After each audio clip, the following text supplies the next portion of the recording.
નમસ્કાર વિદ્યાર્થી મિત્રો, આપ સૌનું હાર્દિક સ્વાગત છે આપણે યુટ્યુબ ચેનલ સાયન્સ ટીવી ગુજરાતીમાં। આજે ધોરણ 10ની બોર્ડની પરીક્ષા માટે મોસ્ટ ઇમ્પોર્ટન્ટ પ્રશ્નો જે એમસીક્યુ છે એની ચર્ચા કરવાના છે, એનું સોલ્યુશન કરવાના છે। તો તમે પણ આ જે એમસીક્યુ છે, મોસ્ટ ઇમ્પોર્ટન્ટ એમસીક્યુ છે, એના જવાબ આપી શકો છો। આપણે અહીંયા 5 એમસીક્યુ લઈશું અને 5 એમસીક્યુ છે એનું સોલ્યુશન કરીશું। તમારા જે જવાબો એ પણ તમે કોમેન્ટમાં આપી શકો છો। તો મિત્રો, આ જે એમસીક્યુ છે એ તમને બોર્ડની પરીક્ષામાં 2026ની બોર્ડની પરીક્ષામાં ખૂબ જ ઉપયોગી નીવડશે। તો કોમેન્ટ કરીને જવાબ આપજો। તો ચાલો શરૂ કરીએ। જો આ સેક્શન એ ની અંદર પૂછાતા મોસ્ટ ઇમ્પોર્ટન્ટ પ્રશ્નોમાંથી છે। તમે કાગળની અંદર આના જવાબો લખી શકો છો। ચલો, પહેલા 5 પ્રશ્નો છે, વાંચી લો અને એના જવાબ લખો। તમે કોમેન્ટમાં લખી શકો છો। નીચેનામાંથી કઈ પ્રક્રિયા રાસાયણિક ફેરફાર છે? તમારી પાસે છે ફક્ત 5 સેકન્ડ। એ બરફનું પીગળવું, બી લોખંડનું કટાવવું, સી પાણીનું વરાળમાં રૂપાંતરણ, ડી ખાંડનું પાણીમાં ઓગળવું। ચલો, પહેલો પ્રશ્ન છે, જે જવાબ હોય એ તમે લખી શકો છો। કઈ પ્રક્રિયા રાસાયણિક ફેરફાર છે? બીજો પ્રશ્ન છે, મેગ્નેશિયમની પટ્ટીને હવામાં સળગાવતા કેવા રંગની જ્યોત જોવા મળે છે? પીળી, લાલ, જગારા મારતી, સફેદ, વાદળી। આનો પ્રશ્ન પણ। કીડીના ડંખમાં કયો એસિડ હોય છે? Citric acid, methanoic acid, acetic acid, oxalic acid. જઠર રસની પીએચ આશરે કેટલી હોય છે? 1.2, 7, 10 કે 14? અને નીચેનામાંથી કઈ ધાતુ ઓરડાના તાપમાને પ્રવાહી સ્વરૂપે હોય છે? ચલો, 5 એમસીક્યુ છે, 5 એમસીક્યુના તમે જવાબ આપો। પહેલો ઓપ્શન છે સોડિયમ, મેગ્નેશિયમ, પારો અને આયન। શું જવાબ આવશે? ફટાફટ લખી દો।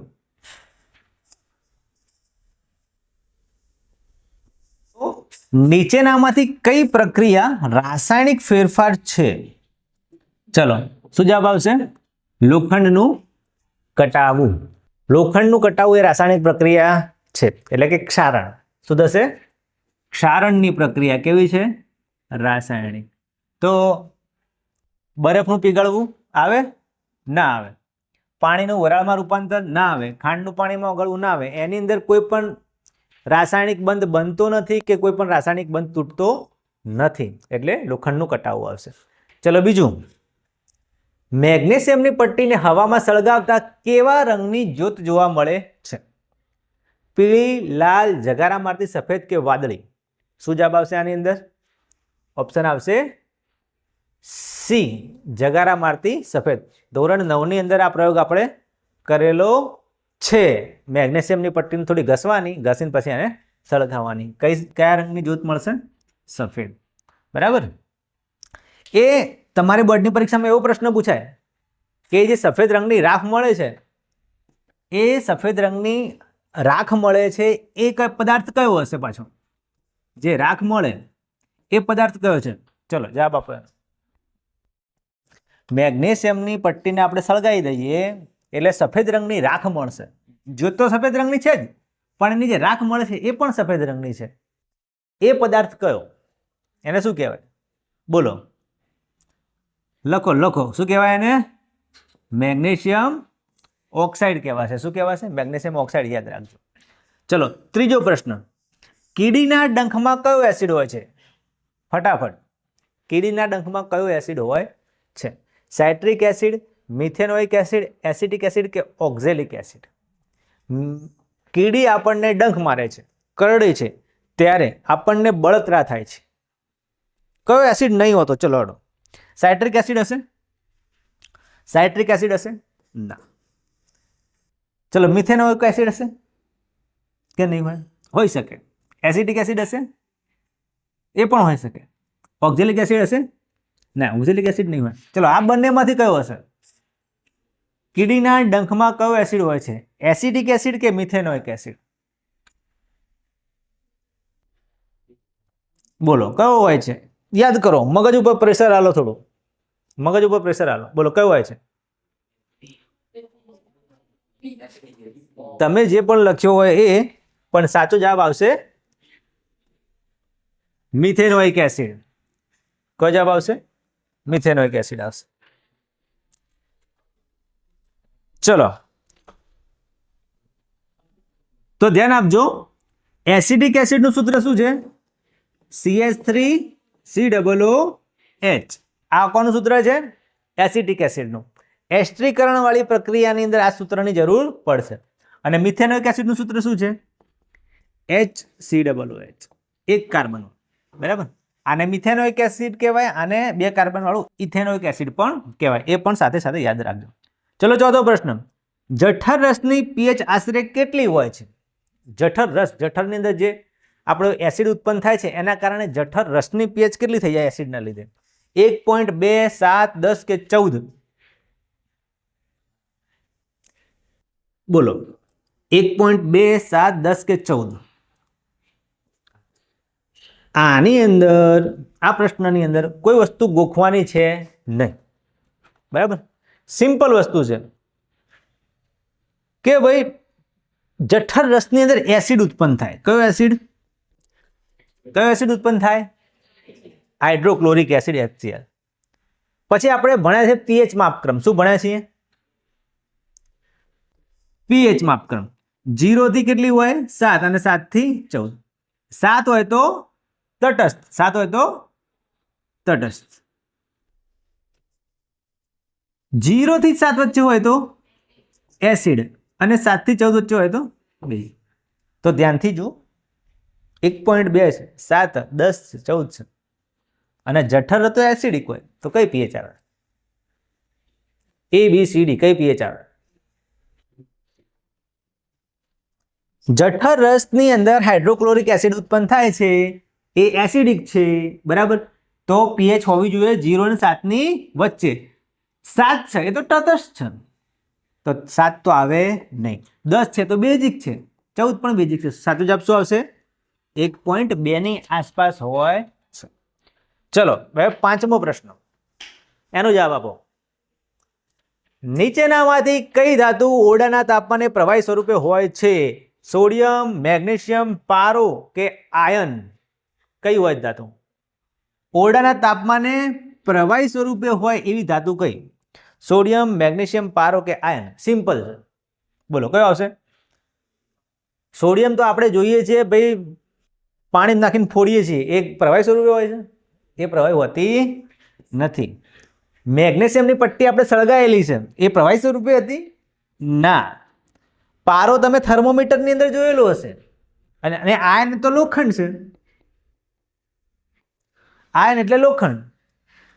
તો શું જવાબ આવશે? સી, પારો. શું જવાબ આવશે? પારો. ચલો, હવે શાંતિ શાંતિ શાંતિ જાળવો. આ 5 પ્રશ્નોમાંથી 5 કેટલા લોકોને સાચા પડ્યા કોમેન્ટ કરો. ચલો, તમારે કેટલા સાચા પડ્યા 5માંથી? કોમેન્ટ કરો.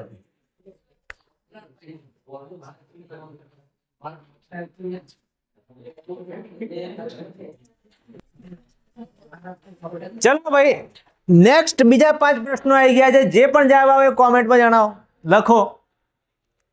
પહેલો પ્રશ્ન છે, કઈ અધાતુ ચળકાટ ધરાવે છે? બીજો પ્રશ્ન, મિશ્ર ધાતુ પિત્તળ કઈ 2 ધાતુઓનું મિશ્રણ છે? ત્રીજો પ્રશ્ન, કાર્બનનો કયો અપરરૂપ વિદ્યુતનું સુવાહક છે? પછીનો ચોથો પ્રશ્ન છે, ઇથેનોલનું આણ્વીય સૂત્ર શું છે? અને કયો વાયુ દહનશીલ છે અને પોપ અવાજ સાથે સળગે છે? બોલો, ફટાફટ કોમેન્ટ કરો. ABCD ABCD ABCD ABCD, જે જવાબ આવે. ચલો ભાઈ, ચલો ચલો ચલો, જોઈ લો. પહેલાનો જવાબ કોમેન્ટ કરી લીધો. કઈ અધાતુ ચળકાટ ધરાવે? Sulphur, iodine, phosphorus, carbon? કઈ અધાતુ ચળકાટ ધરાવે? અધાતુ છે ને પછી ચળકાટ ધરાવે. Sulphur, iodine, phosphorus, carbon. પહેલું તો જુઓ, 4 અધાતુ જ છે. બરાબર, 4 અધાતુ છે. હવે ચળકાટ કઈ ધરાવે? Sulphur, iodine, phosphorus, carbon. Carbon તો ચળકાટ ધરાવતી છે. બરાબર, ચલો પછી સલ્ફર, આયોડીન અને ફોસ્ફરસ. ફોસ્ફરસ આપણા દિવાસળી ઉપર હોય ને, એ ફોસ્ફરસ. વધ્યું સલ્ફર અને આયોડીન, એમાંથી કોણ હશે? ચલો, લખી દીધો? શરૂ કરીએ. સાચો જવાબ શું આવશે? સલ્ફર કે આયોડિન? આયોડિન. કયું આવશે? આયોડિન ચળકાટ ધરાવતી. ઓકે, જે હોય ચલો બી જવાબ આવે છે આયોડિન. હવે 7મો પ્રશ્ન, આનો જવાબ બરાબર આપજો. મિશ્ર ધાતુ પિત્તળ એટલે કે બ્રાસ કઈ બે ધાતુનું મિશ્રણ છે? યાદ કરો, મગજ ઉપર થોડુંક. કોપર અને ઝિંક, કોપર અને ટીન, લેડ અને ટીન, આયર્ન અને નિકલ. કઈ બે મિશ્ર ધાતુનું મિશ્રણ છે? પિત્તળ. પિત્તળ પિત્તળ પિત્તળ યાદ કરો. પિત્તળ એટલે બ્રાસ. બોલો શું જવાબ આવશે?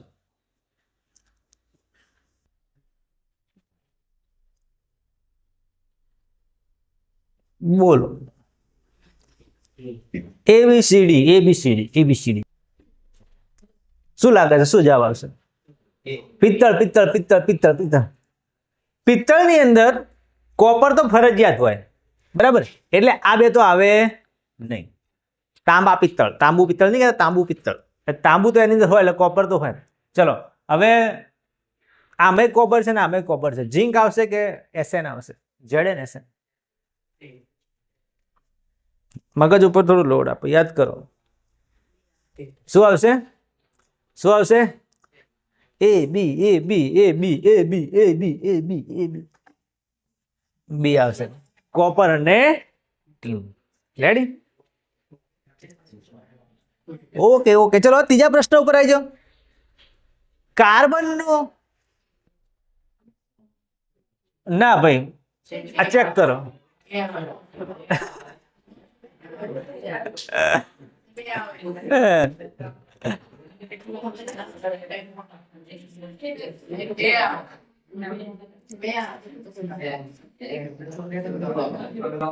કોપર અને ટીન, બોલો સાચો જવાબ છે? કોપર અને ટીન સાચો જવાબ છે. શું જવાબ આવશે? એટલે મોટું થઈ ગયું, તું પાછું આવી જા.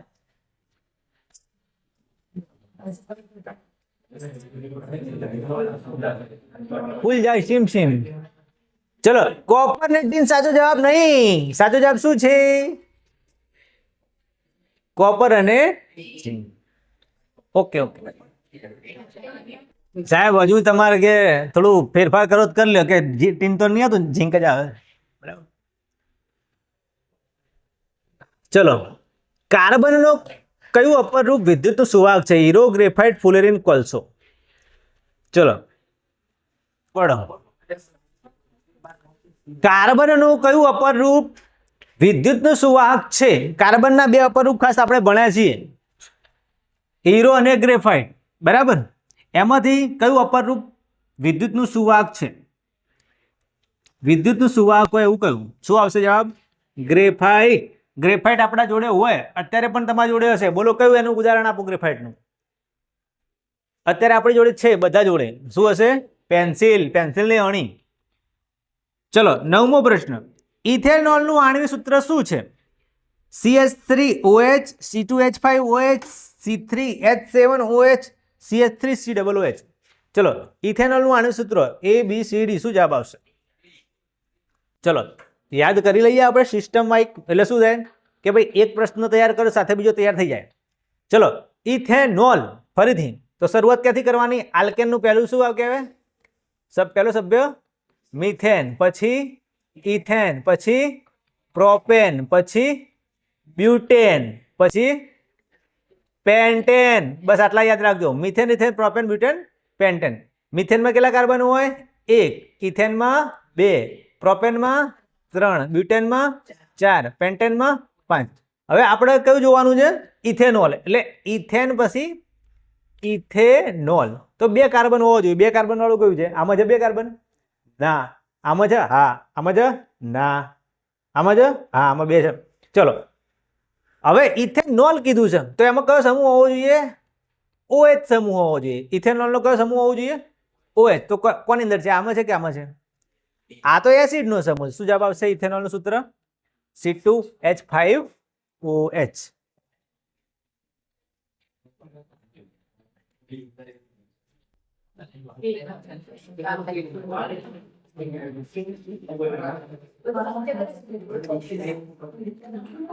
ચલો હવે 10મો પ્રશ્ન.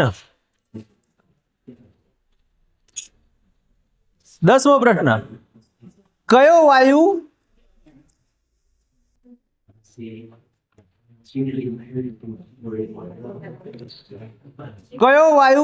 દહનશીલ વાયુ છે? બોલો કયો વાયુ આવશે? કયો વાયુ દહનશીલ વાયુ છે? દહનશીલ છે અને પોપ અવાજથી ફૂટે છે. ઓક્સિજન, હાઇડ્રોજન, નાઇટ્રોજન અને અહીંયા કાર્બન છે. Carbon dioxide. બોલો કયો આવશે? દહનશીલ છે તો જુઓ, કાર્બન ડાયોક્સાઇડ તો આ ગોળામાં વપરાય. નાઇટ્રોજનમાં 78% નાઇટ્રોજન છે એટલે વાતાવરણની અંદર, બરાબર. ઓક્સિજન હળગાવશે પણ ફૂટશે કોણ? હાઇડ્રોજન. શું જવાબ આવશે? બી. ચલો આ 5 પ્રશ્નોમાંથી કેટલા લોકોને સાચા પડ્યા? 1 2 3 4 5. 5 જેટલા લોકોને સાચા હોય ને એને સરસ.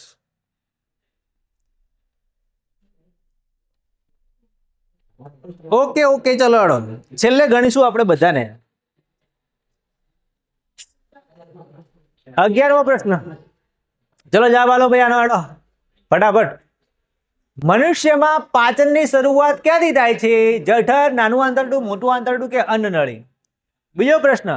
વનસ્પતિમાં જલવાહક પેશી કોનું વહન કરે છે? 13મો પ્રશ્ન. હૃદયના કયા ખંડની દિવાલ સૌથી જાડી હોય છે? 14મો પ્રશ્ન. ચેતાકોષમાં માહિતી ક્યાંથી ગ્રહણ થાય છે? 5મો પ્રશ્ન. કયો અંતઃસ્ત્રાવ લડો અથવા ભાગો, ફાઇટ ઓર ફ્લાઇટની સ્થિતિ માટે જવાબદાર છે? ચલો ફટાફટ જવાબ આલો. ધડાધડ જવાબ આલો. ચલો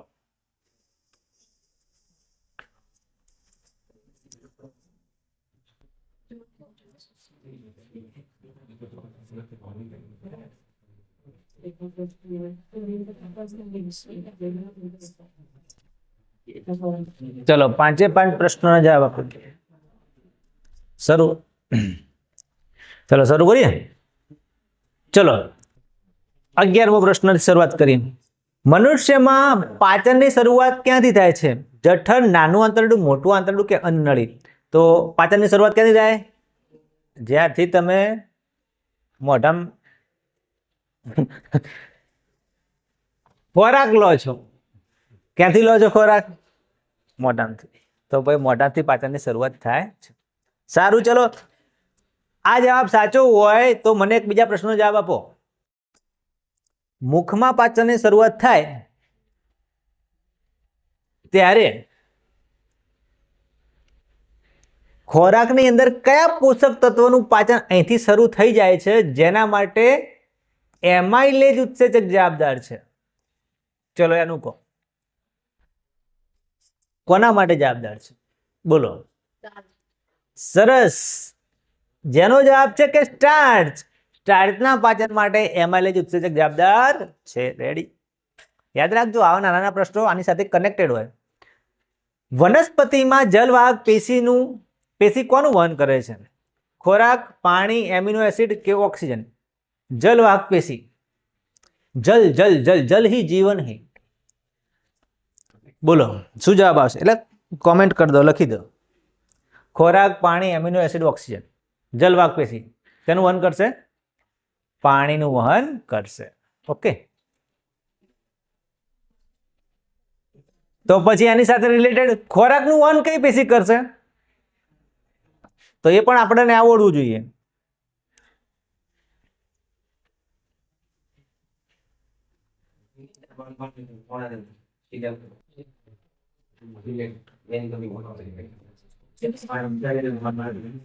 કે માખી બેઠેલી શું? આ માખી ને ત્રાસ હતા.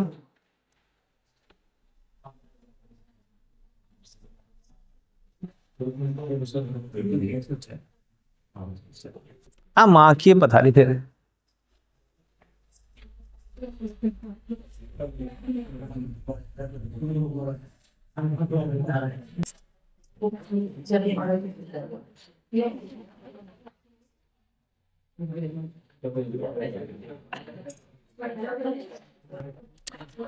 ચલો તો ફરીથી પ્રશ્નનો જવાબ આપો.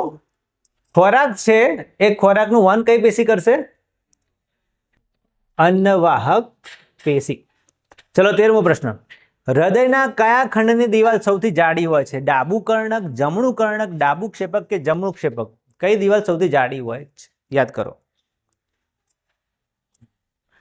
હૃદયની અંદર 4 ખંડો આવેલા છે, એમાંથી કઈ જાડી હોય છે? જો આ રહ્યું આપણું હૃદય, 4 ભાગ પાડો. આનું નામ ડાબુ કર્ણક, આનું ડાબુ ક્ષેપક, આનું જમણું કર્ણક, આનું જમણું ક્ષેપક. હવે એની અંદરથી ફેફસામાંથી હૃદયમાં આવે છે એ ડાબા કર્ણકમાં આવે, બરાબર. ફેફસામાંથી રુધિર છે ડાબા કર્ણકમાં આવે, ડાબા કર્ણકમાંથી ક્યાં જાય? ડાબા ક્ષેપકમાં. હવે ડાબા ક્ષેપકનું કામ શું છે? કે રુધિરને શરીરના જુદા જુદા અંગો સુધી દૂર દૂર સુધી પહોંચાડવાનું છે, અને ત્યાંથી પછી આવશે જમણા કર્ણકમાં, ત્યાંથી જમણા ક્ષેપકમાં, ત્યાંથી જશે ફેફસામાં પાછો. તો આમાં સૌથી વધારે દૂર રુધિરને ધક્કો મારવો હોય તો એ કોને મારવો પડે? ડાબા કર્ણકને નહીં કે જમણા કર્ણકને તો કરવાનું આવતું નહીં, કારણ કે એને નજીક જ નીચે જ મોકલવાનું છે. જમણું જે ક્ષેપક છે એને ધક્કો મારીને છેક ફેફસા સુધી મોકલવાનું હોય, પણ એના કરતાં પણ દૂર કોને મોકલવું પડે? ડાબા ક્ષેપકને. એટલે શું જવાબ આવશે? ડાબા ક્ષેપકની દિવાલ સૌથી જાડી હોય છે, કારણ કે એને રુધિર સૌથી દૂર મોકલવું પડે છે. ઓકે. ચેતાકોષમાં માહિતી ક્યાંથી સંગ્રહ થાય છે? ચેતાકોષમાં માહિતી ક્યાંથી સંગ્રહ થાય છે? શિખાતંતુ, અક્ષતંતુ, કોષ કેન્દ્ર કે ચેતાંત? જવાબ આપો. ખતરનાક પ્રશ્ન છે, ખતરનાક, ડેન્જરસ. બરાબર, જવાબ આલો. શિખાતંતુ, અક્ષતંતુ, કોષ કેન્દ્ર, શું જવાબ આવશે? 9મા ધોરણમાં ભણ્યા હતા. બોલો બોલો બોલો, શું જવાબ આવશે?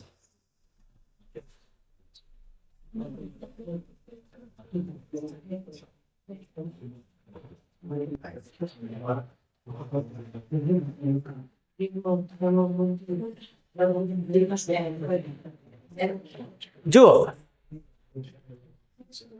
ચેતાકોષની અંદર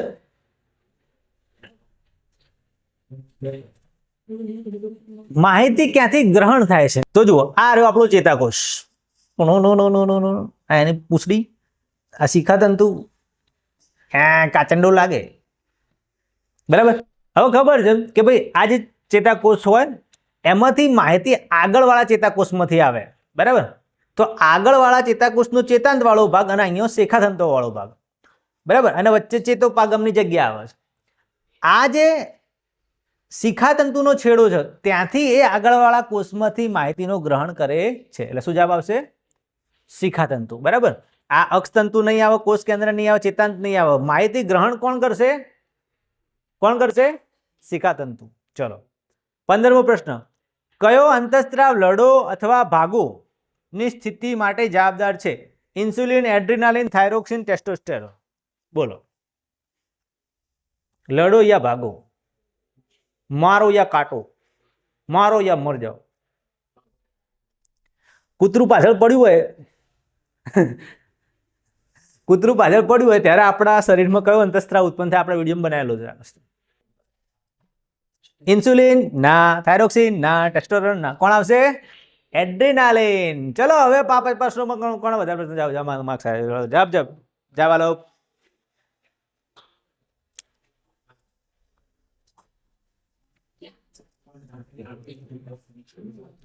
ઓકે, જે લોકોને 5 પ્રશ્નો જવાબ સાચા આવ્યા એને કોંગ્રેચ્યુલેશન, તમે બોર્ડની પરીક્ષામાં 80 થી 80 આવશે.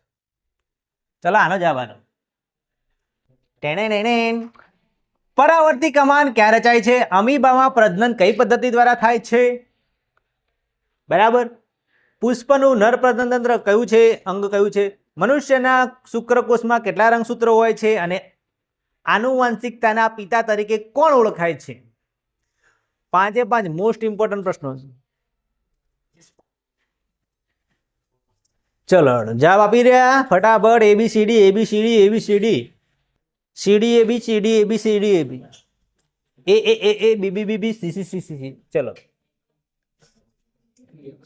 ABCD ABCD ABCD. પરાવર્તી કમાન ક્યાં રચાય છે? ક્યાં રચાય છે? ક્યાં? શું મગજમાં રચાય છે? શું કરોડરજ્જુમાં રચાય છે? શું સ્નાયુમાં રચાય છે? હૃદયમાં રચાય છે? ક્યાં રચાય છે? જવાબ લખી દો. જવાબ લખી દો. ABCD જ લખવાનું, બોર્ડની પરીક્ષામાં આખું લખવાનું. ચલો મગજમાં જ રચાય. પરાવર્તી કમાનમાં તો મગજનો કોઈ ભાગ જ છે નહીં. સ્નાયુ, સ્નાયુનો થોડોક ભાગ છે પણ આખી તો રચાતી નહીં. હૃદય, હૃદય અંદર આવે ને તો હૃદય તો તૂટી જાય બિચારું. હૃદયની અંદર આમ તો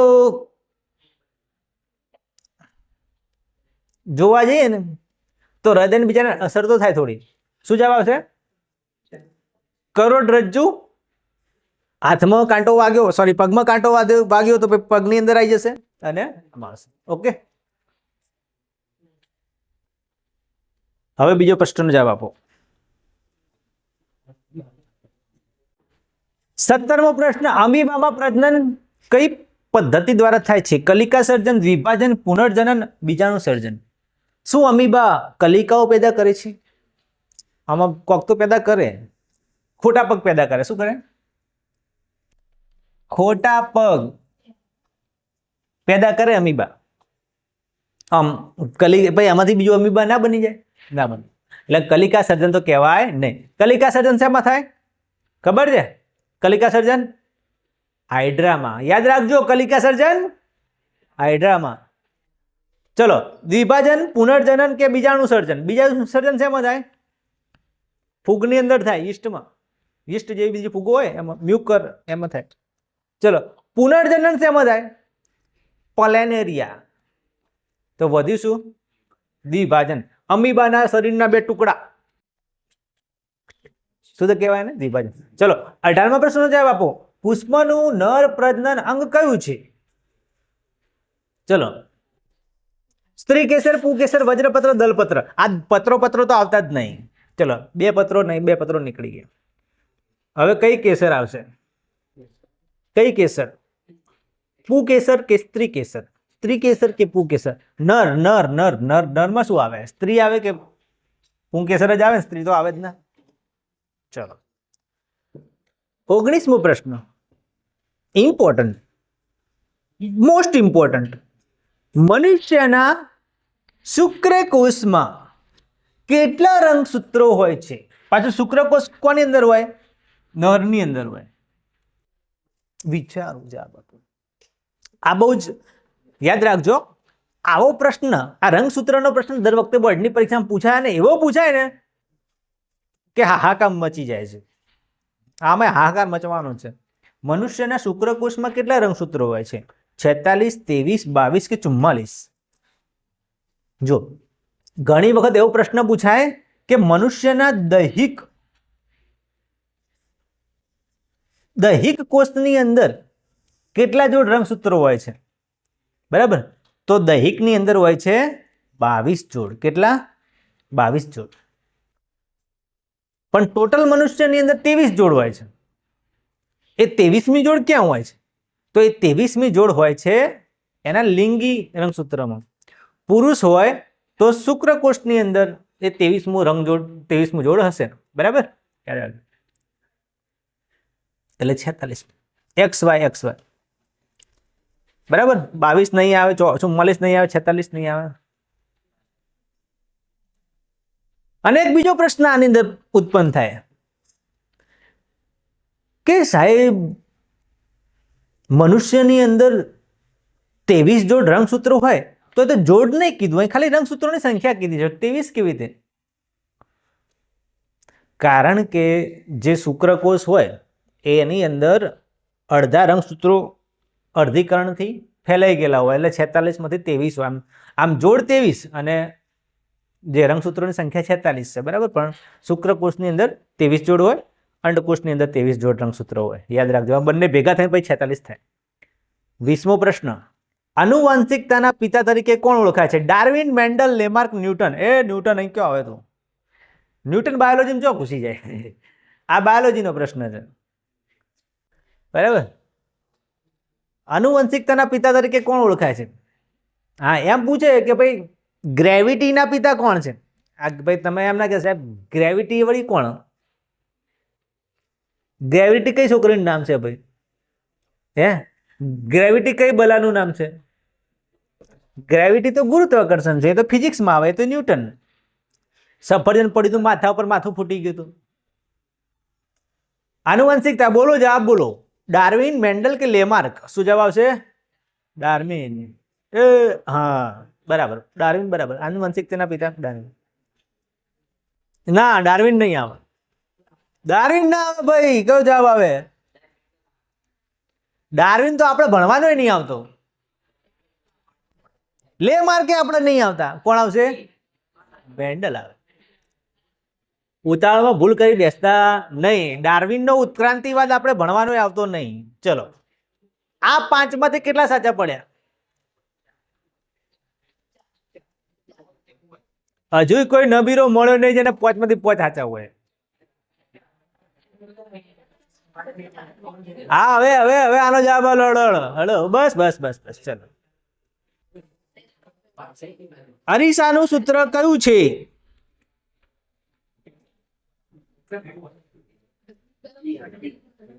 ચલો, અરીસાનું સૂત્ર કયું છે?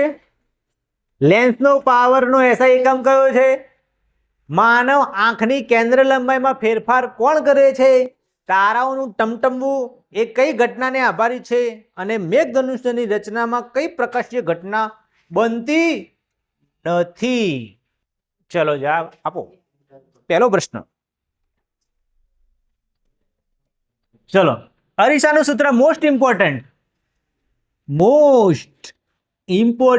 આમાંથી દાખલો બી પૂછાઈ શકે, કઈ બી પૂછાઈ શકે. શું સૂત્ર આવે? 1/v + 1/u = 1/f. બરાબર છે ને? ઓકે. પ્લસ આવે તો અરીસાનું સૂત્ર અને માઇનસ આવે તો લેન્સનું સૂત્ર. ઓકે.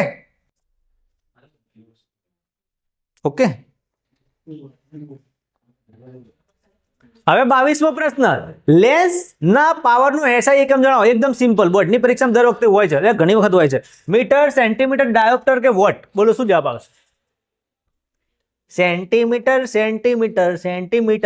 આ બધું ના આવે તો લંબાઈનો એકમ તમે 5મા ધોરણથી ભણ્યા હશો.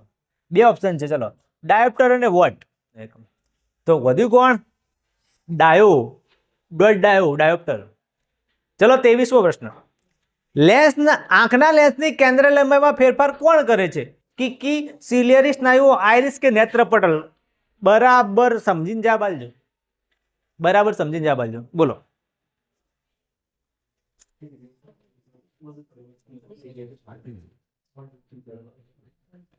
આંખના લેન્સની કેન્દ્ર લંબાઈમાં ફેરફાર કોણ કરે? ફોકસ. કેમેરામેન ફોકસ કરો. એ આ વાત છે. કેન્દ્ર લંબાઈમાં ફેરફાર થાય ને કેમેરાની એટલે ફોકસ થઈ જાય. ફોકસ કરવાનું કામ કોણ કરે? કિકી, સિલિયરી સ્નાયુ, આઇરિસ, નેત્રપટલ કે કેમેરામેન? કોણ કરે? અહીંયા કેમેરામેન કોણ છે? બોલો જલ્દી. શું જવાબ આવશે? સિલિયરી સ્નાયુઓ ખેંચાય અને ઢીલા થાય, એમાં લેન્સ નેત્રમણી છે જાડો પાતળો થાય, એટલે આપણને કેન્દ્ર લંબાઈમાં ફેરફાર થયેલો જોવાય. ચલો, 24મો પ્રશ્ન, તારાઓનું ટમટમવું એ કઈ ઘટનાને આભારી છે? વક્રીભવન, પરાવર્તન, વિખેરણ કે વિભાજન? તારાઓનું ટમટમવું. ટીમ તારા ટમક્યા. વક્રીભવન, પરાવર્તન, વિખેરણ કે વિભાજન? શું થશે કયો? અડો બોલો.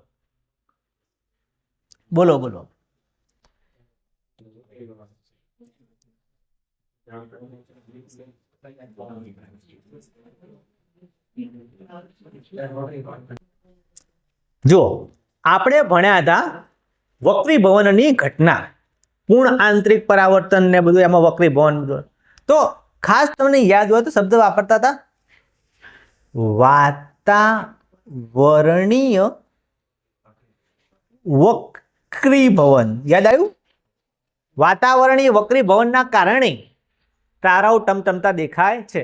એમ તો બીજા ઘણા કારણો છે પણ વક્રીભવન એવા છે. ચલો 25મો પ્રશ્ન. મેઘધનુષ્યની રચનામાં કઈ પ્રકાશીય ઘટના બનતી નથી? 3 ઘટનાઓ બને છે. જો એ થોડું દેખાતું નહીં. વક્રીભવન, વિભાજન, પછી જોઈ લેજો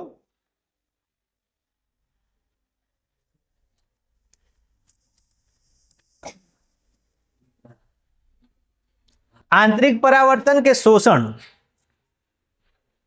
કઈ ઘટના બનતી નહીં?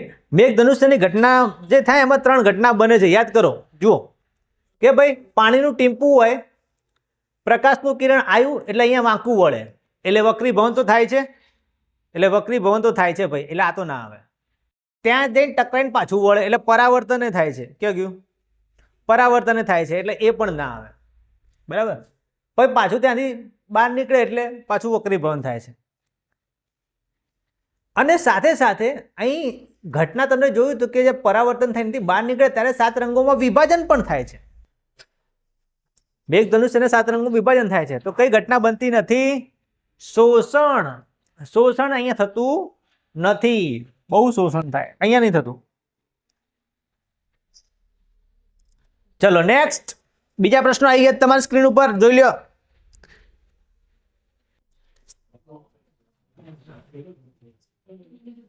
છવ્વીસમો પ્રશ્ન. વિદ્યુત પ્રવાહ માપવા માટે કયું વાહન સાધન વપરાય છે?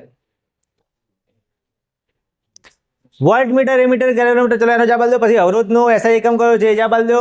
પછી 1 કિલોવોટ અવર બરાબર કેટલા જૂલ થાય? એ પણ જવાબ દો. ગૂંચળાની નજીક ચુંબક લાવતા વિદ્યુત પ્રવાહ ઉત્પન્ન થવાની ઘટનાને શું કહે છે? એ પણ જવાબ દો. ફ્યુઝનો વાયર કઈ લાક્ષણિકતા ધરાવતો હોવો જોઈએ? એ પણ જવાબ દો. ચલો 26મો પ્રશ્ન પહેલો. વિદ્યુત પ્રવાહ માપવા માટે કયું સાધન વપરાય છે? એકદમ ઈઝી અને ઇમ્પોર્ટન્ટ. ઈઝી પણ ઇમ્પોર્ટન્ટ. ચલો, વિદ્યુત પ્રવાહ માપવા માટે કયું સાધન વપરાશે? બોલો શું આવશે? એમીટર. તો વોલ્ટમીટર શેના માટે વપરાય છે? શેના માટે વપરાય છે? વોલ્ટેજ માપવા માટે, વિદ્યુત સ્થિતિમાનનો તફાવત માપવા માટે. થર્મોમીટર શેના માટે વપરાય? તાપમાન માપવા માટે. ગેલ્વેનોમીટર એ વિદ્યુત પ્રવાહની હાજરી બતાવે કે હા વિદ્યુત પ્રવાહ પસાર થાય છે કે નહીં. ચલો, અવરોધનો એસઆઈ એકમ જણાવો. Most important. અવરોધનો એસઆઈ એકમ જણાવો. શું જવાબ આવશે? ઓમ, વોલ્ટ, એમ્પિયર, કુલમ. ઓમ, વોલ્ટ, એમ્પિયર, કુલમ. અવરોધનો એકમ જણાવો. શું જવાબ આવશે? અવરોધનો એસઆઈ એકમ. શું જવાબ આવશે? શું જવાબ આવશે? ઓમ. ચલો, વોલ્ટ કોનો એકમ છે? વિદ્યુત સ્થિતિમાનનો. એમ્પિયર કોનો છે? વિદ્યુત પ્રવાહનો. કુલમ કોનો છે? વિદ્યુત ભારનો. યાદ રાખજો, ભૂલતા નહીં. વિદ્યુત ભારનો. કુલમ, એમ્પિયર વિદ્યુત પ્રવાહનો અને વોલ્ટ છે વિદ્યુત સ્થિતિમાનના તફાવતનો. ઓકે, ચલો હવે આગળ. 1 કિલોવોટ અવર બરાબર કેટલા જૂલ થાય? 3.6 ગુણ્યા 10⁵ જૂલ, 3.6 ગુણ્યા 10⁶ જૂલ, પછી છે 3.6 ગુણ્યા 10⁴ જૂલ કે 360. બોલો કેટલી ઘાત આવશે? આમાં બધું સેમ જ છે. 3.6. બોલો કેટલી ઘાત આવશે? 1 કિલોવોટ અવરની અંદર કેટલી ઘાત આવે? 3.6 ની જોડે 5 ઘાત આવે, 6 ઘાત આવે, 4 ઘાત આવે કે 360 જૂલ આવે? આ તો નહીં આવતી. 4 ઘાત એ નહીં આવતી. બેમાંથી એક આવે, 5 ઘાત કે 6 ઘાત. કેટલી ઘાત આવશે? 6 ઘાત આવશે. ઓકે, ચલો 29મો પ્રશ્ન. ગૂંચળાની નજીક ચુંબક લાવતા વિદ્યુત પ્રવાહ ઉત્પન્ન થવાની ઘટનાને શું કહે છે? વિદ્યુત ભાર, વિદ્યુત ચુંબકીય પ્રેરણ, ચુંબકીય ક્ષેત્ર, વિદ્યુત મોટર. શું કહેવાય? બોલો.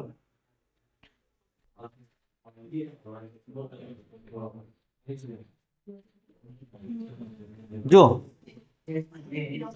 જ્યારે કોઈ ગૂંચળું હોય તારનું, એની જોડે ચુંબક લાવો તો એ ઘટનાને કહેવામાં આવે છે વિદ્યુત ચુંબકીય પ્રેરણ. એટલે ગૂંચળાની નજીક ચુંબક લાવો ને તો ત્યાં વિદ્યુત પ્રવાહ ઉત્પન્ન થાય. આ ઘટનાને વિદ્યુત ચુંબકીય પ્રેરણ કહેવામાં આવે છે, યાદ રાખજો. ચલો 30મો પ્રશ્ન. ફ્યુઝનો વાયર કઈ લાક્ષણિકતા ધરાવતો હોવો જોઈએ? ચલો જવાબ આપો. લખાઈ ગયો છે.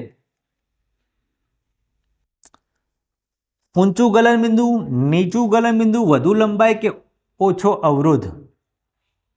ફ્યુઝનો વાયર કેવો હોવો જોઈએ? ફ્યુઝનો વાયર ઓછા અવરોધ વાળો હોવો જોઈએ, વધુ લંબાઈ વાળો હોવો જોઈએ, નીચું ગલનબિંદુ, ઊંચું ગલનબિંદુ? ફ્યુઝનો વાયર કેવો હોવો જોઈએ કે ભાઈ બહારથી વોલ્ટેજ આવે, વધારે વિદ્યુત પ્રવાહ આવ્યો, તમે ફ્યુઝમાં વાયર લગાવેલો છે, જેવો ઓવરલોડિંગ વાળો વોલ્ટેજ આવ્યો તમારો વાયર ઓગળી જવો જોઈએ. એકદમ નીચા ગલનબિંદુ વાળો. કેવો? નીચા ગલન, તરત જ પીગળી જાય, તેને નીચા ગલનબિંદુ વાળો કહેવાય. ઓકે, ચલો હવે જવાબ આપો. ઘરેલું વિદ્યુત પરિપથમાં અર્થિંગ વાયરનો કલર કેવો હોય છે? લાલ, કાળો, લીલો, પીળો, વાદળી, કેસરી, સફેદ. ચલો, ઓઝોન સ્તર કયા કિરણો સામે રક્ષણ આપે છે? નિષણ તંત્રમાં ઉર્જાનો મુખ્ય સ્ત્રોત કયો છે? આહાર શૃંખલામાં દ્વિતીય ઉપભોગ્યો હંમેશા કેવા હોય છે? અને અધાતુના ઓક્સાઇડ સામાન્ય રીતે કેવા પ્રકારના હોય છે? આપો જવાબ આપો, ફટાફટ જવાબ આપો. 5 જવાબ સાથે આલો, અલગ અલગ આપો, એક આપો. ચલો પહેલો પ્રશ્ન લખી દીધા જવાબ?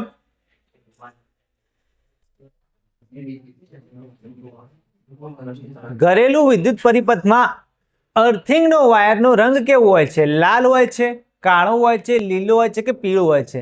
લાલ અને કાળો તો અર્થિંગમાં આવતો નથી. લીલો આવે કે પીળો આવે? પીળો વાયર પણ આપણે એમાં લેતા નથી. શું જવાબ આવશે?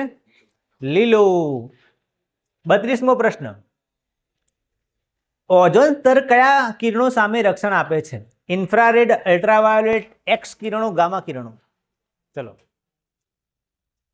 ઓઝોન સ્તરના વિઘટનની અંદર આપણે આ વસ્તુ ભણેલા છીએ.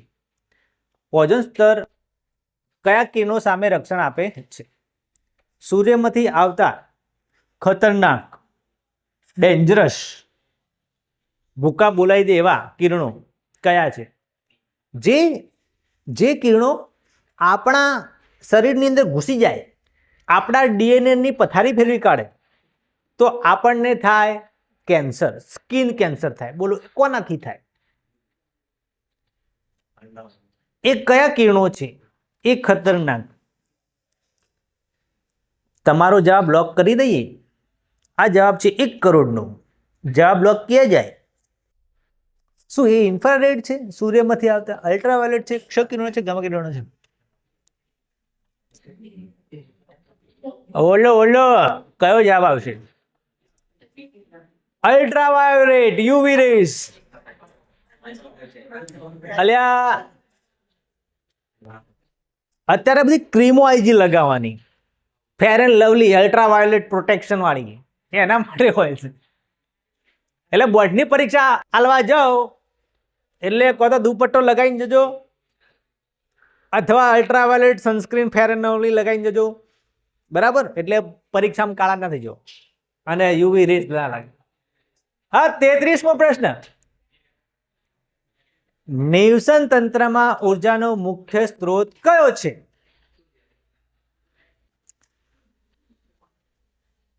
જવાબ લખો. ઉર્જા. કોઈ પણ નિષણ તંત્ર હોય એમાં ઉર્જાનો મુખ્ય સ્ત્રોત કયો હોય? લીલી વનસ્પતિ હોય, પીળી વનસ્પતિ હોય, કાળી વનસ્પતિ હોય, સૂર્ય હોય, કે પછી આપણો બીજો નજીકનો તારો પ્રોક્સિમા સેન્ટોરી હોય, આપણું સૂર્યમંડળ હોય, એલિયનોનું સૂર્યમંડળ હોય, પાણી હોય, પથ્થર હોય, આકાશ હોય? બોલો કયું હોય મુખ્ય સ્ત્રોત? શું? સૂર્યમંડળ. સૂર્યમંડળની અંદર રહેલો સૂર્યમંડળ નામ, બરાબર? યાદ રાખજો, બધી ઉર્જા ક્યાંથી આવે? સૂર્યમાંથી આવે. 34મો પ્રશ્ન, આહાર શૃંખલામાં દ્વિતીય ઉપભોગ્યો હંમેશા કેવા હોય છે? ચલો, આહાર શૃંખલામાં દ્વિતીય ઉપભોગ્યો પહેલા નંબર વાળા નહીં, બીજા નંબર વાળા કેવા હોય છે? સીધા સાધા હોય છે, ખતરનાક હોય છે, થોડા સીધા અને થોડા ખતરનાક હોય છે, કે રસોયા હોય છે? ઉત્પાદકો એટલે રસોયા. સીધા સાધા, ખતરનાક, ખતરનાક અને સીધા સાધા અને રસોયાઓ. બોલો, એમાં દ્વિતીય ઉપભોગ્યો જો પહેલા કોણ આવે? સૌથી નીચે ઉત્પાદકો, એ ખાવાનું બનાવશે, રસોયા છે. એને ખાશે કોણ? તૃણાહારીઓ. એટલે પહેલા ઉપભોગ્યો કોણ કહેવાય? તૃણાહારીઓ. તો દ્વિતીય ઉપભોગ્યો કોને કહેવાય? માંસાહારીઓ કે મિશ્રાહાર? કોણ આવશે? માંસાહારીઓ સાચો જવાબ આવશે. તમે 1 કરોડ રૂપિયા જીતી ગયા છો, લઈ લો.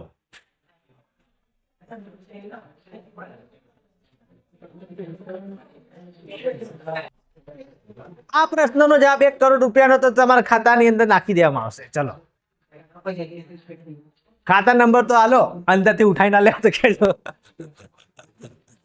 ચલો ભાઈ, QR કોડ સ્કેન કરજો. QR કોડ આલીશ એટલે આમાં તમે 1 કરોડ રૂપિયા તમને મળી જશે. ચલો હેલો ભાઈ, 35મા પ્રશ્નનો જવાબ આલો. અધાતુના ઓક્સાઇડ સામાન્ય રીતે કેવા પ્રકારના હોય છે? એસિડિક હોય છે, બેઝિક હોય છે, તટસ્થ હોય કે ઉભયગુણી હોય છે? ચલો, ગપ્પુ ના મારતા, સાચો જવાબ આપજો. અધાતુના ઓક્સાઇડ, ધાતુના નહીં કીધા, અધાતુના ઓક્સાઇડ. જો તમને યાદ ના આવે ને તો શું કરવાનું? પહેલા ધાતુ લઈ લેવાની, કોઈ ધાતુ. જેમ કે આપણે પ્રયોગ કર્યો તો મેગ્નેશિયમની પટ્ટી વાળો. માની લો કે તમે મેગ્નેશિયમ લીધું. મેગ્નેશિયમ શું છે? અધાતુ કે ધાતુ? ધાતુ છે, બરાબર. એનો ઓક્સાઇડ એટલે ઓક્સિજન સાથે પ્રક્રિયા કરો એટલે મેગ્નેશિયમ ઓક્સાઇડ બને. એને આપણે પાણીમાં નાખી દેતા હતા, યાદ છે? તો બને MgOH2, મેગ્નેશિયમ હાઇડ્રોક્સાઇડ, બરાબર. તો એ મેગ્નેશિયમ હાઇડ્રોક્સાઇડ છે એ બેઝિક છે. આ મેગ્નેશિયમ ધાતુ છે નાખેલી છે, બરાબર. આ બેઝિક છે. તો એ ધાતુના જે ઓક્સાઇડ હોય એ પણ કેવા હોય? બેઝિક હોય. કેવા હોય? બેઝિક.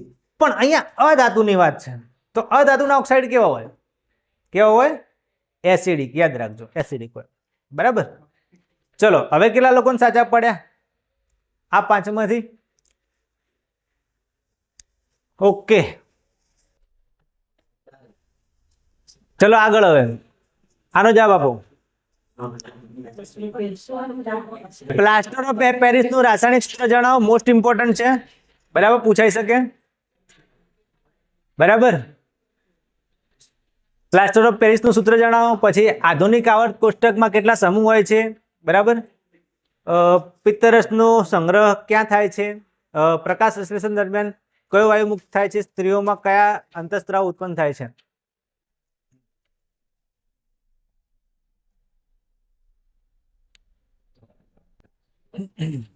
જુઓ, ચલો 36મો પ્રશ્ન, પ્લાસ્ટર ઓફ પેરિસનું રાસાયણિક સૂત્ર જણાવો.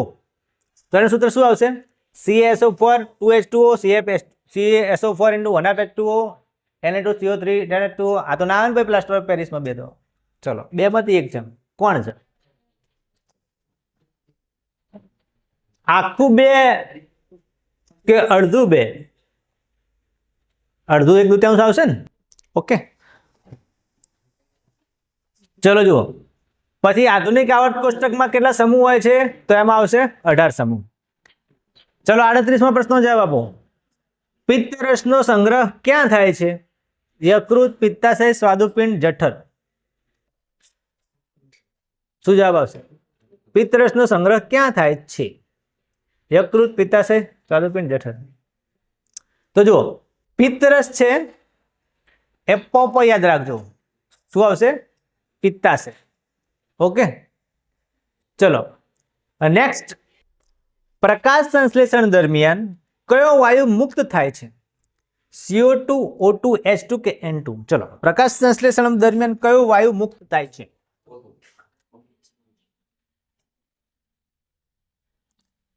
પ્રકાશ સંશ્લેષણ દરમિયાન વનસ્પતિ કયો વાયુ મુક્ત કરે છે અને આપણે લઈએ છીએ? કયો આવશે?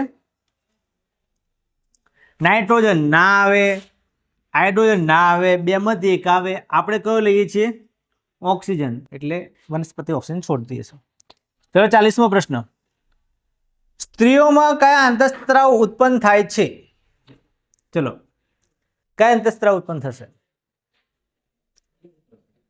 ઇસ્ટ્રોજન, પ્રોજેસ્ટેરોન, ટેસ્ટોસ્ટેરોન કે એ અને બી બંને?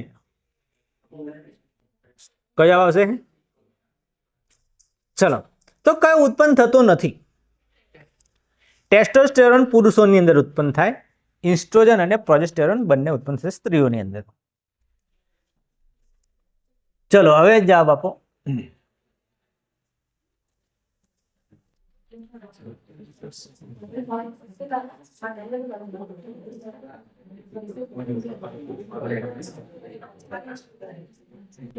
ચલો જવાબ આપો. હવે સામાન્ય દ્રષ્ટિ ધરાવતી વ્યક્તિ માટે સ્પષ્ટ દ્રષ્ટિનું લઘુત્તમ અંતર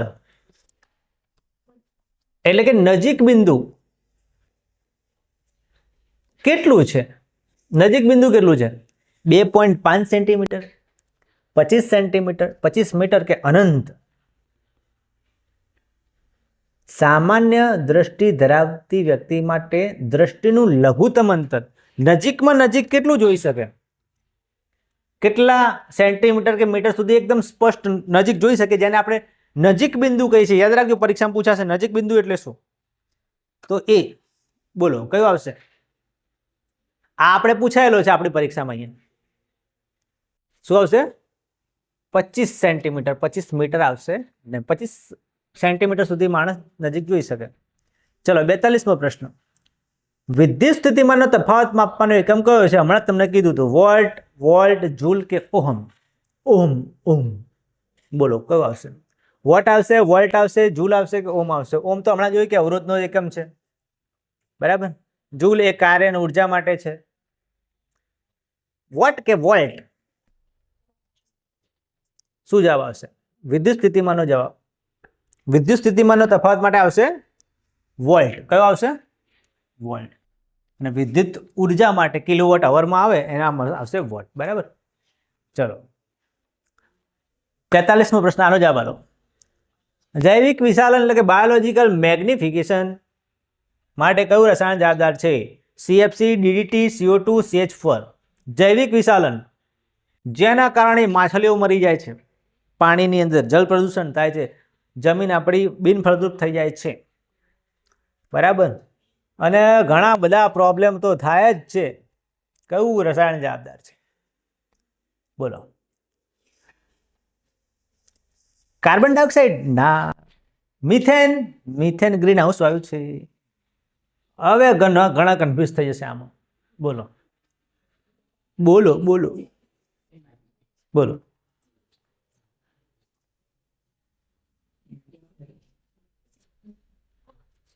ચલો આનો જવાબ તમે બોલી શકો છો.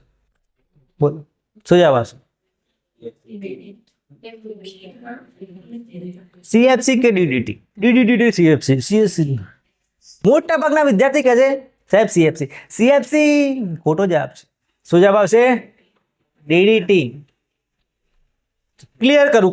શાંતિ રાખો, શાંતિ રાખો. જો જૈવિક વિશાલન અને CFC એને કોઈ લેવા દેવા નહીં. કેમ? CFC એટલે જે આપણા ફ્રીજમાંથી, સ્પ્રેમાંથી, બોડી સ્પ્રેમાંથી ઉત્પન્ન થતો જે છે એ કોના માટે જવાબદાર છે?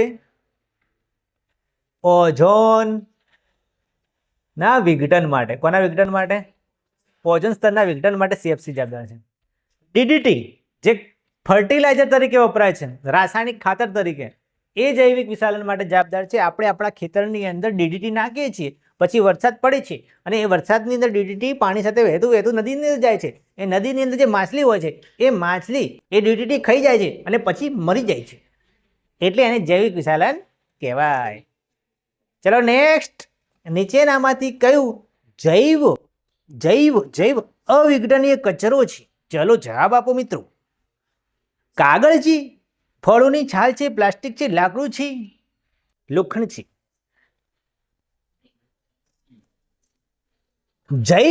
જૈવિક રીતે અવિઘટનીય એટલે કુદરતી રીતે સડતું નથી. કોણ સડતું નથી? બધાને આવડે. શું? પ્લાસ્ટિક. પોલિથીન પ્લાસ્ટિક, બરાબર. ચલો 45મો પ્રશ્ન, કઈ ધાતુને કેરોસીનમાં રાખવામાં આવે છે? Gold, sodium, copper, silver. એ ખતરનાક ધાતુને કેરોસીનમાં કંટ્રોલ કરીને રાખવામાં આવે છે. જો બહાર આવી જાય તો પછી શું કરે?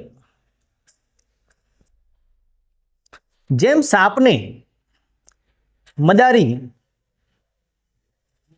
એની પેટીમાં બંધ કરીને રાખે છે, એમ એક ધાતુ એવી છે જે સાપ જેવી છે, જેને કેરોસીનની અંદર બંધ રાખવામાં આવે છે. જો ખુલ્લી રહી જાય, કોઈના મોઢામાં આવી જાય તો મોઢાની પથારી ફેરવી કાઢે, બરાબર.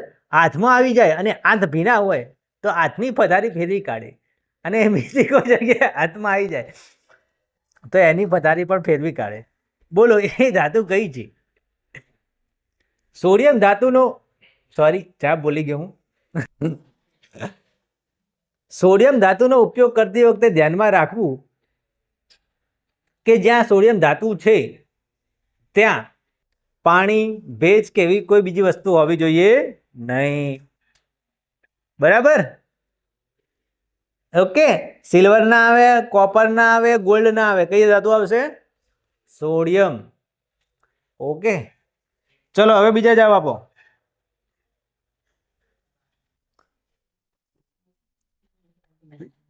ચલો છેલ્લા 5 પ્રશ્નો છે, હવે પટી ગયો, આજનો સેશન પૂરો થઈ ગયો.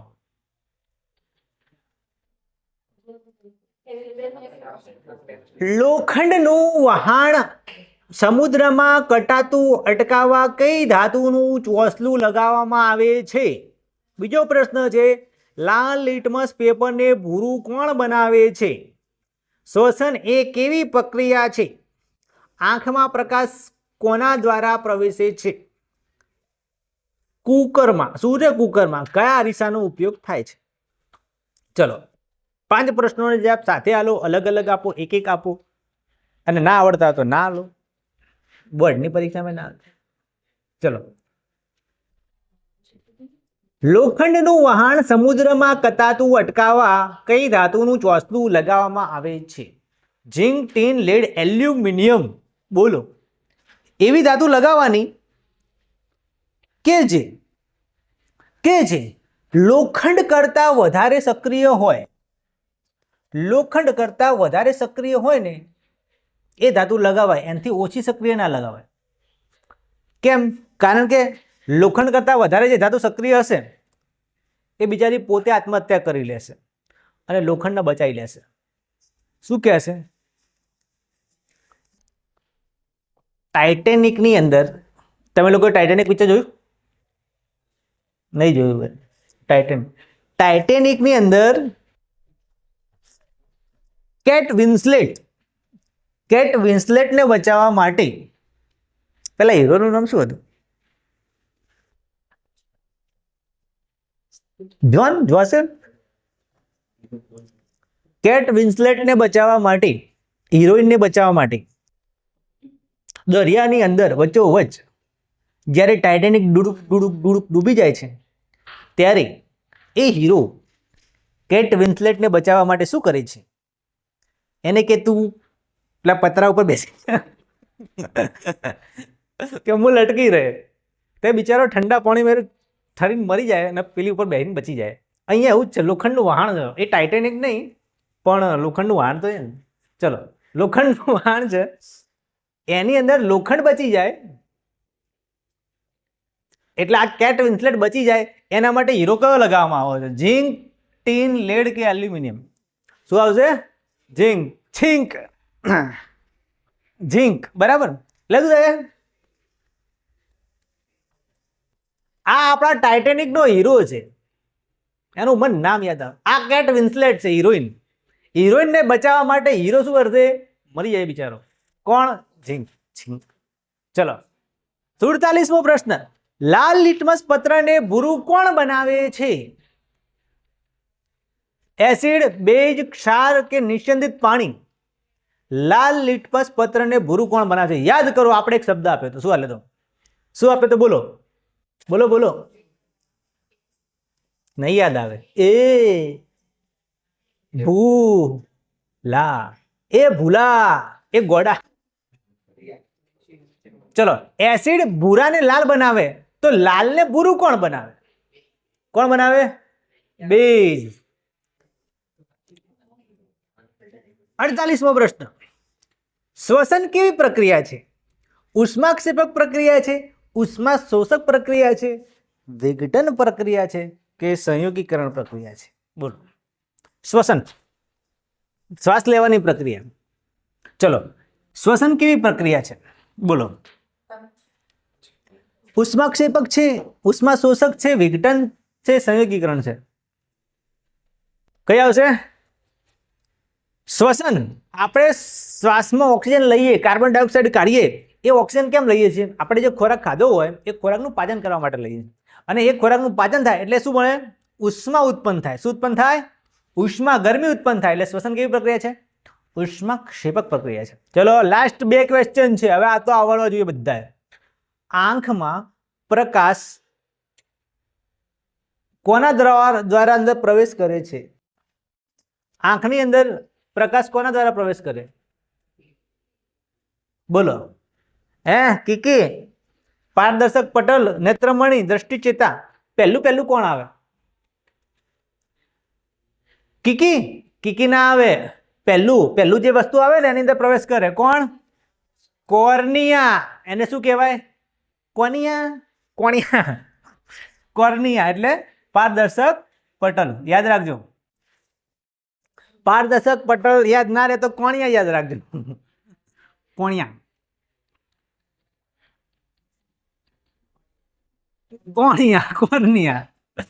જે કોણી હોય એની તો આંખની અંદર તો પ્રકાશ પ્રવેશ જ નહીં બિચારો. ચલો જવા દો ભાઈ. ચલો, સૂર્ય કુકરમાં કયા અરીસાનો ઉપયોગ થાય છે? અંતર્ગોળ અરીસો, બહિર્ગોળ અરીસો, સમતલ અરીસો કે કોઈ? ચલો જવા. સૂર્ય કુકરમાં કયા અરીસાનો ઉપયોગ થાય છે? ચલો બોલો. અંતર્ગોળ, બહિર્ગોળ, સમતલ કે કોઈ પણ અરીસો? જો હવે ઘણા લોકો કહે છે સાહેબ અમારું સૂર્ય કુકર છે ને એમાં સમતલ અરીસો હોય, અંતર્ગોળ અરીસો હોય, અમે બહિર્ગોળ નહીં વાપરતા, બીજો કોઈ પણ ના લઈ શકાય. બોલો. અંતર્ગોળ અરીસો બી વાપરી શકાય અને ચોરસ ડબ્બા જેવું સૂર્ય કુકર આવે ને તેમાં સમતલ અરીસો બી મૂકેલો હોય એમ, પણ વધારે અસરકારક કયો હોય? અંતર્ગોળ અરીસો. બરાબર.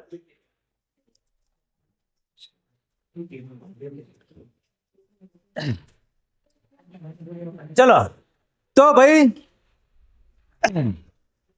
અહીંયા આપણું આ સેશન મોસ્ટ ઇમ્પોર્ટન્ટ MCQ પ્રશ્નોનું પહેલું પૂરું કરીએ છીએ.